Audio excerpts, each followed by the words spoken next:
Onua mechia wo. Wo ho te sei. Obo ade na dom nti me so me ho ye. Ene de se wo hu me ha enye adesua na me de nam. Me mechire wade ne. Ene me pese me do di nkomo. Esane se LearnAkan edi mfie pori edu.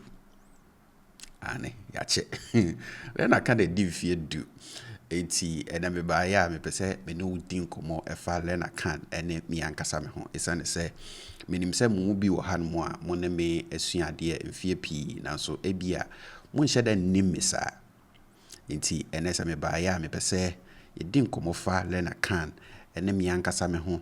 De ye ya me be pie ha ene me kire otwi kasa no. Me pese ye di nkomo fa we nyina ho. Enti gi edwa ne yen hya ase. So LearnAkan is 10 years old.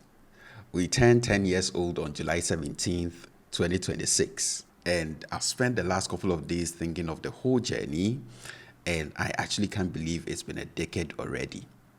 10 years ago, I started something that I had no idea would become what it is today, a brand that is trusted by many around the world for learning to read, write, and speak Chi. I don't think I could have imagined that 10 years later, I'll still be here teaching you Chi, creating more lessons, writing books, making videos, and having many people from around the world learning the language with me. You've watched my videos over the years. You've taken my courses. You've read my books. Some of you have even gone on to become members of my website, LearnAkan.com. I've even met some of you in person, and it's always been incredible. But thinking back on the 10-year journey, I realized something. That many of you probably know the brand LearnAkan better than you know the person behind it, myself. So since we are celebrating 10 years, I thought I should make this video to tell you a little more about myself, my history, how I came to teach the language, and how LearnAkan came about. So let's start from the very beginning. My name is Stephen Awiba, but most of you know me better here as Teacher Yao. Yao, because I'm a Thursday born, and if you took this lesson, then you know that is the sole name, the credin that we give to Thursday born males. And I preceded that with teacher from the borrowed English word teacher, just to make my version of Yao unique, because apparently I'm not the only male born on a Thursday in Ghana. Who would have thought? So if you've been learning with LearnAkan for a while, then you'd know I was born and raised in Kumasi. But this is something you may not know. I'm not Akan. I'm actually not Akan. So because I teach Chi and I was born and raised in Kumasi, people have naturally assumed that I'm Akan, but I'm not. Initially, I thought people would know just by my surname, because my surname is not an Akan name, so I thought people would just know by that. But over the years, I've realized some people don't. My parents are from the Upper East region of Ghana, specifically a town called Navrongo. If you know the musician Okomfo Kwade, he and I, we are from the same region. My parents moved down south when they were very young and settled in Kumasi. And that is where they built their family. That is where they had all of us, myself and my siblings. We were 7 siblings originally.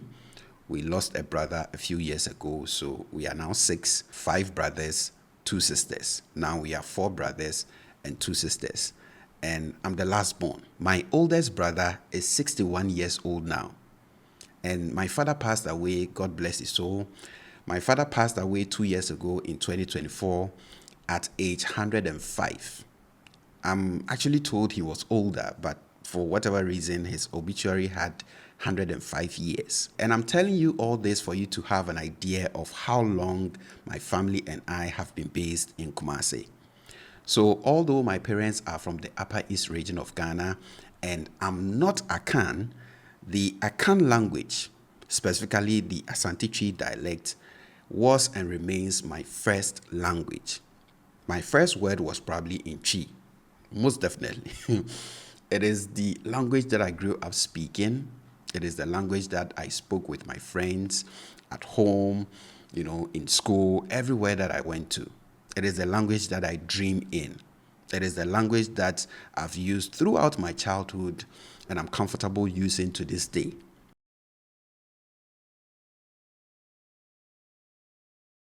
So just like most people who grew up in Kumasi, beyond acquiring the language from home and from the communities that I grew up in, I also studied Chi as a school subject throughout basic and high school. And I always loved that subject. So, for as long as I can remember, I've always been fascinated by how the language worked. So, the core structures, the grammar of the language, how tone, nasalization, and other phonological processes affect meaning, how Chi words are formed, how for most Chi words they are not arbitrary but can be broken down into meaningful parts, the rich catalog of idioms, proverbs, and other wise sayings. For as long as I can remember, I found so much to be interested in this language. And at the time, I didn't even know that I was going to use this for anything in the future. But this interest eventually led me to study a bachelor's degree in linguistics at the University of Ghana, taking a number of akan related courses, obviously. And at the time, I had two favorite lecturers. The first one was Professor Nanaba Apia Amfo, who is currently the Vice Chancellor of the University of Ghana, and then the highly esteemed Professor Kofi Ejekum, who taught us ethnography of speaking with a focus on Akan. That man is something else. That man is just deep. So I graduated from the University of Ghana in 2013, and then I did my national service for a year. So in Ghana, when you complete school, you are supposed to serve your nation for a year, and that is what we call national service.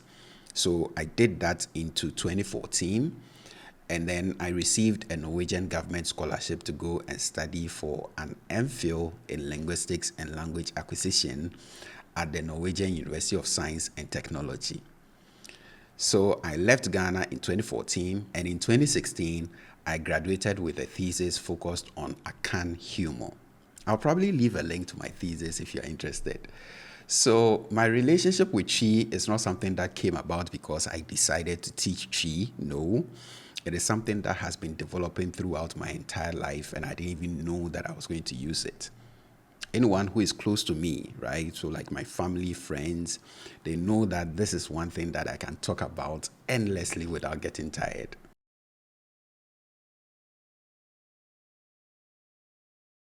So while in Norway, I saw how Norwegians valued their language. Most of them were fluent in English, but opted to speak only in Norwegian. As a foreigner, you missed a lot of opportunities if you couldn't speak their language. Finding a job and accessing basic services were next to impossible if you couldn't express yourself in Norwegian. I can't count the number of times I had to drop calls that I was placing to public institutions, and I had to drop the calls because the voice notes, when you call a public line, you see the note that comes and says, if you want this, press this key. If you want that, press that key. I had to drop a number of calls because I couldn't understand what was being asked of me because all that was in Norwegian.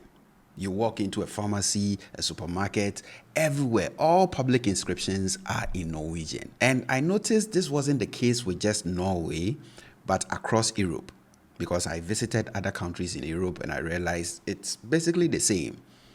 So I wasn't surprised that with a population of a little over 5 million at the time, Norway's Norwegian was prominently featured on Google Translate and Akan wasn't. So I thought at the time, Ghana had a population that was approaching 30 million. And over 40% of that, close to 30 million population was native Akans. Over 40%. Not to even talk of the large number of non-natives who use Akan on a day-to-day basis. This is the most spoken language in Ghana. So over 40% of that population is even more than the entire population of Norway at the time. So with my background, that was when the idea to create something that promotes the language worldwide came about. That was when I thought of starting LearnAkan to teach and promote the language to people from around the world. I wanted to teach the language in a way that made it easier for people to understand. I wanted to explain things that I had spent years thinking about. I wanted to share all that fascinated me about the language that I had been bothering my friends and family with over the years to a bigger audience. So I set up LearnAkan and officially launched our main website, LearnAkan.com, on July 17th, 2016. And it was well received. A lot of people encouraged me to keep going. So I kept creating more lessons. And later on, I set up this YouTube channel to make video lessons to complement the text lessons that we had on the website. And much later, I set up the online tree dictionary, LearnAkanDictionary.com. And then I published a few books. So eventually, what began as a mere interest in the language became a known brand that has existed to this day, 10 years on. And I'm incredibly grateful for that.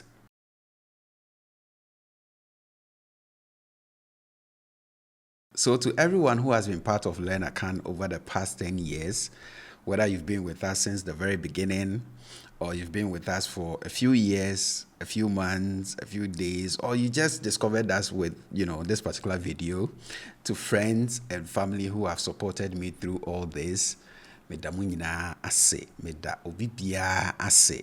Thank you for learning with me. Thank you for supporting what we've built. Thank you for being part of the LearnAkan journey. LearnAkan is 10 years old in fear do, and I'm looking forward to what the next 10 years bring. Yɛma yɛn nyinaa yɛ ho ayiko.